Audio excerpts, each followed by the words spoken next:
Emerita Resources. That's what we're going to talk about in this video. A very interesting, very high drama Canadian exploration company. What does that mean and why is it high drama? And is there any upside to this company, right? Well, realize none of this is financial advice. We're going to go down the rabbit hole here, but I am not your financial professional. I'm not a financial professional at all. This is just for fun. So what does Emerita do? They're a Canadian mineral resources exploration company. That's a mouthful. Dedicated to the acquisition and exploration research and development of prospective mining properties in the Iberian Pyrite Belt. Now, that's where this is, Spain. What a beautiful place. If we look at these, I mean, I would love to be there, right? That looks beautiful. Always wanted to go to Spain. But what matters is this. Let's just start here. Emerita Resources Corp. You can trade it on OTC markets, and it's been around since '09. Now, there's high drama here, like I was saying. So, check it out.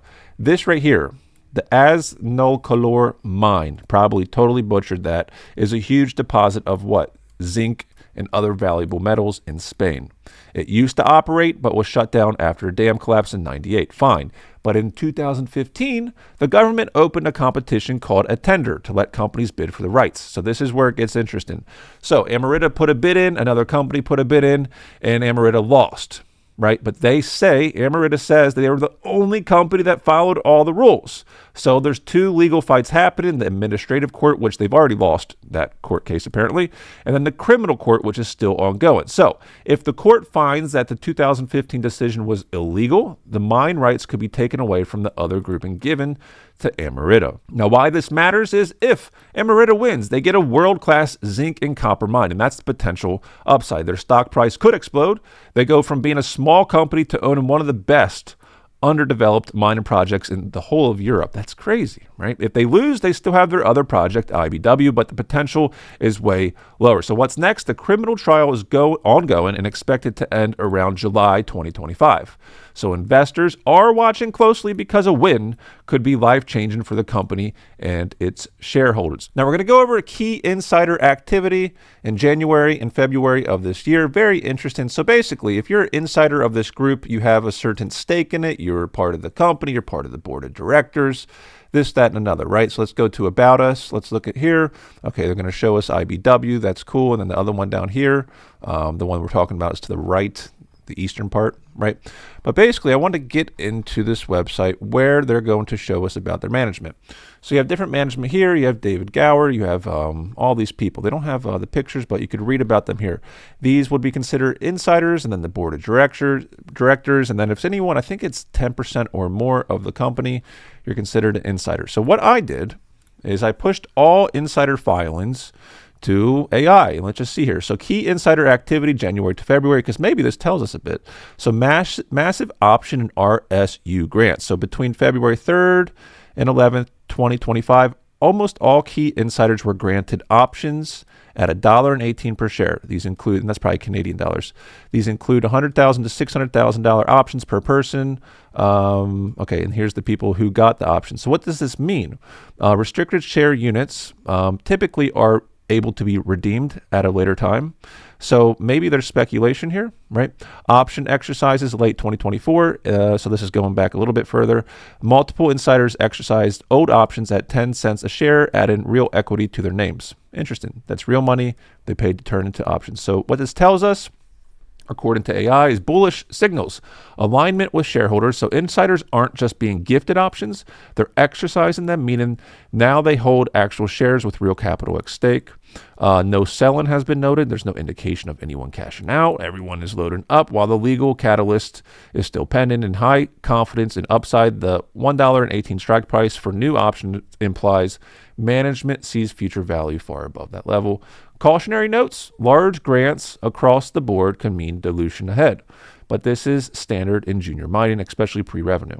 All dependent on the legal win. These insiders are betting that that specific mine outcome or IBW development will make these options very valuable. So basically, the insiders are clearly bullish. They're being issued new options, granted large RSUs, and buying shares at low historical prices. Now, I want to make sure we get this right. So what are RSUs? RSUs are like a promise from the company to give you shares in the future, but only if certain things happen. So let's be clear on what we talked about here.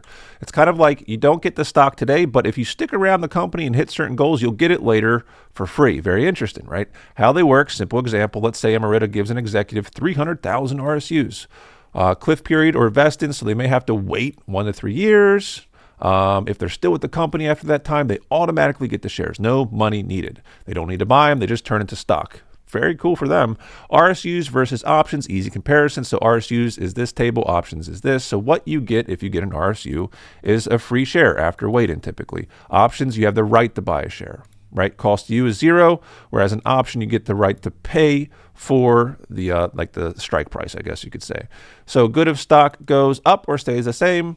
Good if stock goes above the strike price. Very similar, but the executives with RSUs in this case do not have to pay. Now let's talk about a few more things. I did more digging. Here's the mercury scare debate. So the line that started it, a technical report said very high mercury levels are of particular concern. So 2 views. Concern side says they worry that too much mercury could make the ore hard to sell. Right? The reassured side says the mercury is common in that region's mines and can be handled with routine processing and small penalties. So they're going to have to do more metallurgical tests, how they actually process the rock before knowing if it's a real problem. So maybe mercury is going to be an issue. So insider grants, equal confidence signals. We talked about this, how the stock stacks up with peers. So here's Emerita, here's Erdene, here's Silver One, Ascot, Osico.